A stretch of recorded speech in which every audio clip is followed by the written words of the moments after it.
Hello students, welcome to Chaturvedi classes. सब ने अपने कॉपी पेन तैयार कर लिए ना? क्योंकि अब हम पढ़ने जा रहे हैं हमारे क्लास 10 के pair of linear equation in two variables chapter की एक्सरसाइज 3.2 के क्वेश्चन नंबर फर्स्ट का सेकंड पार्ट। जैसा कि प्रीवियस लेक्चर में क्वेश्चन फर्स्ट का फर्स्ट पार्ट आप लोग समझ चुके होंगे। सब्स्टिट्यूशन मेथड क्या है, क्यों ज़रूरी है, वो आपको मैं बता चुकी हूँ। तो अब हमने को क्या करना है, अब हमको इसी का सेकंड क्वेश्चन करना है। तो बिना टाइम वेस्ट किए हुए हम अपना क्वेश्चन स्टार्ट कर लेते हैं। हमारे क्वेश्चन में दो इक्वेशंस दी हुई हैं। एक बार जल्दी से सब्स्टिट्यूशन मेथड और रिवाइज कर लेते हैं। इसमें क्या होता है कि हम इक्वेशन 1 या इक्वेशन 2 किसी से भी अपने एक वेरिएबल को दूसरे वेरिएबल पर डिपेंडेंट इक्वेशन में चेंज कर देते हैं। यहाँ से अगर हमने इक्वेशन में से वेरिएबल की वैल्यू चूज़ की है तो हम उसको दूसरे इक्वेशन में सब्स्टिट्यूट कर देते हैं, जिससे वो लीनियर इक्वेशन बन जाती है इन वन वेरिएबल। वहाँ से उसकी वैल्यू मिल जाती है और हम दूसरे में रख देते हैं। अब आपको ऐसे थोड़ा बहुत याद आ गया होगा कि हमने कैसे किया था। अब उसको देख और लीजिए कि कैसे होना चाहिए। तो हम किस तरह से सॉल्व करेंगे, अपना स्टार्ट करते हैं सॉल्यूशन। हमने अगर फर्स्ट इक्वेशन से चूज़ किया तो हमने लिख दिया फ्रॉम इक्वेशन फर्स्ट, ये आएगा s minus t is equal to 3। और यहाँ पे हमको इजी क्या लिख रहा है कि हम s इज इक्वल टू लिख दें 3 प्लस टी और ये इक्वेशन थर्ड बना लें। कोई दिक्कत नहीं है, बहुत आसान सा काम है। अब हम इस वैल्यू को अपनी सेकंड इक्वेशन में सब्स्टिट्यूट करना चाहते हैं। तो अब हम लिख देंगे कि नाउ फ्रॉम इक्वेशन 2। देखो बेटा, ये हम बस केवल इतनी सावधानी रखनी है कि अगर इक्वेशन 1 से आपने वेरिएबल की वैल्यू चूज़ की है तो आपको रखनी इक्वेशन 2 में है, ठीक है। अब लिख दो नाउ फ्रॉम इक्वेशन 2। अब जो इक्वेशंस हैं आपके पास में, अभी आपने चैप्टर स्टार्ट किया है, तो जो linear equation in two variables है, इसमें कई क्वेश्चंस ऐसे मिलेंगे आपको जिनमें कि आपको डिनोमिनेटर्स दिखेंगे, मीन्स ये फ्रैक्शन के फॉर्म में होंगे। तो वहाँ पर वैल्यू सब्स्टिट्यूट करने में कई बच्चे कंफ्यूज हो जाते हैं। जनरली कई लोगों को दिक्कत आती है। तो इस अकेले मेथड में ही नहीं, कोई भी मेथड आप कर रहे हो, चाहे ग्राफिकल हो, सब्स्टिट्यूशन हो, एलिमिनेशन और जो आगे मेथड्स हम लोग पढ़ने वाले हैं, क्रॉस मल्टीप्लिकेशन, आप एक काम करो, ऐसी इक्वेशंस को जो फ्रैक्शन में हैं उनको जल्दी से एलसीएम लेके सिंप्लीफाई कर लो, फिर वैल्यूज़ रखो। तो देखो आपको कितना आसान लगेगा। ये इक्वेशन है, एलसीएम 2 मिनट में ले लिया हमने, 6 आ गया। तो ये हमारा क्या हो गया, 2s plus 3t is equal to 6। 6 से 6 मल्टीप्लाई कर दिया तो 2s plus 3t is equal to 36। 6 into 6। अब देखो ये इक्वेशन सिंप्लीफाई वे में आ गई। अब यहाँ पर ये वैल्यू रख देनी है। तो हमने कहा कि इक्वेशन 2 से हमारे पास में ये आ गया। अब हम लिख देंगे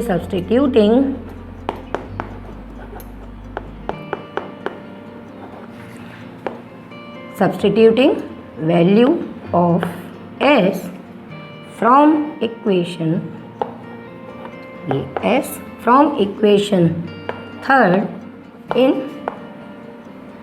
above in the above equation. ये बात समझ में आई? हमने क्या करना है, s जो यहाँ थर्ड इक्वेशन बनाई थी उसकी वैल्यू को इस इक्वेशन में रख देना है। तो जब आप रखोगे तो ये 2, s की वैल्यू क्या है आपकी 3 plus t plus 3t is equal to 36। इसको और सिंप्लीफाई किया तो ये आ गया 6 plus 2t plus 3t is equal to 36। तो ये आपको दिख रहा है 5t is equal to 6 subtract करेंगे 30 हो जाएगा। तो अब मैं इसको यहाँ पे ऊपर सॉल्व कर देती हूँ, ठीक है। यहाँ से हम लोग यहाँ पर पहुँच जाते हैं। तो ये हमारे पास में आ जाता है 5t is equal to 36 minus 6। 5t is equal to 30। आप थोड़ा जल्दी जल्दी कर लेते हैं। ये आ गया 6। अब t की वैल्यू हमको मिल गई है। इसको इक्वेशन 1, 2, 3 कहीं भी रख सकते हैं, पर 3 में रखना इजी रहता है। तो हम लिख देंगे substituting t is equal to 6 in equation 3 we get, जब हमने वैल्यू रख दी तो s इज इक्वल टू आ गया 3 प्लस 6। s की वैल्यू आ गई 9। तो ये हमारे आंसर्स आ गए। हम अपने एग्ज़ाम में अपनी आंसर शीट इस तरह से लिख के आएंगे, टीचर्स को आंसर पता चल जाएगा। तो अब जैसे अभी हमने सेकंड पार्ट देखा है, थर्ड पार्ट और देख लेते हैं। थर्ड पार्ट में हमारे पास में ये गिवन है कि 3x - y = 3, 9x - 3y = 9। अच्छा सुनो, कोई भी क्वेश्चन करने के लिए, किसी भी मेथड को यूज़ करने के लिए उन 3 कंडीशंस को करना मत भूलना कि क्वेश्चन को पढ़ते से ही सीधे चालू नहीं कर देना है कि सब्स्टिट्यूशन मेथड है, लगाओ काम करना शुरू कर दो। पहले ही वो जो 3 कंडीशंस हमने पढ़ी हैं, A1/A2, B1/B2, C1/C2, सबसे पहले ये देख लेते हैं कि इनके सॉल्यूशंस हमको किस टाइप के मिलने वाले हैं। जैसे यहाँ पर A1/A2 1/3, B1/B2 1/3 और स्टैंडर्ड फॉर्म में लिखने के बाद C1/C2 वो भी 1/3। तो आपको याद है कि A1/A2, B1/B2, C1/C2 अगर इक्वल हैं तो कैसी लाइंस होती हैं? कोइंसिडेंट। कोइंसिडेंट है मीन्स इंटरसेक्टिंग नहीं है, इंटरसेक्टिंग नहीं है यानी कि यहाँ पर इनफाइनाइटली मैनी सॉल्यूशंस आने हैं।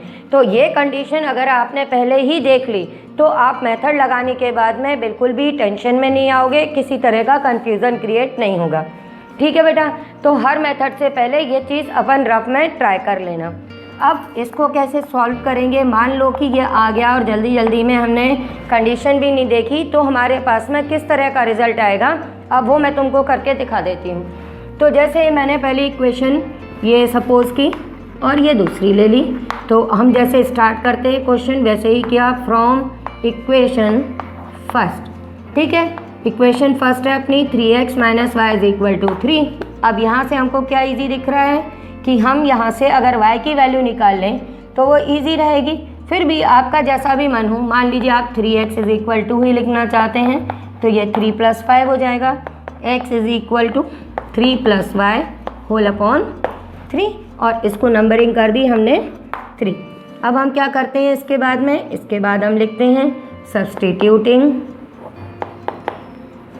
Substituting value of x from equation third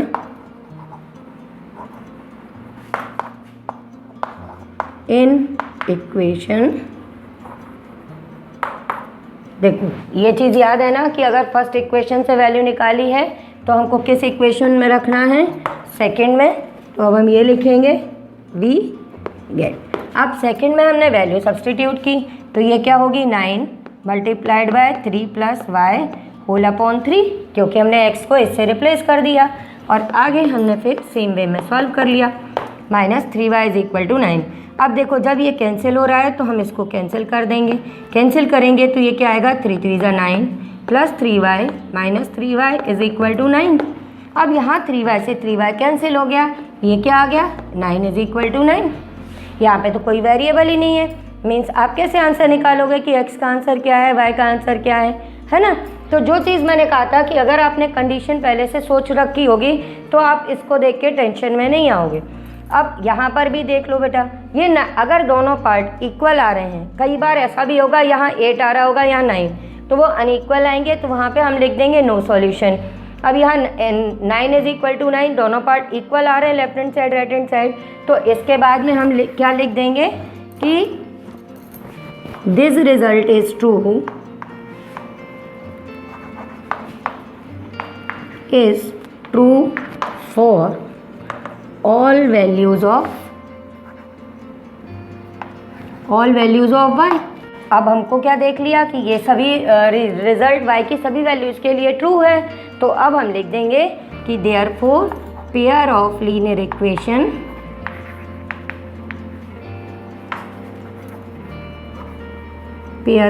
equations है infinitely many solutions। तो आप लोग ने देख लिया, फर्स्ट पार्ट में हमने जब किया तो यूनिक सॉल्यूशन मिला, अभी हमने किया तो हमारे पास में कैसे सॉल्यूशंस आ रहे हैं? Infinitely many solution. फिर भी कोई डाउट हो तो वीडियो के एंड में मेरे व्हाट्सएप नंबर्स हैं, आप मुझे व्हाट्सएप कर सकते हैं, आपके मैं डाउट्स क्लियर कर दूंगी।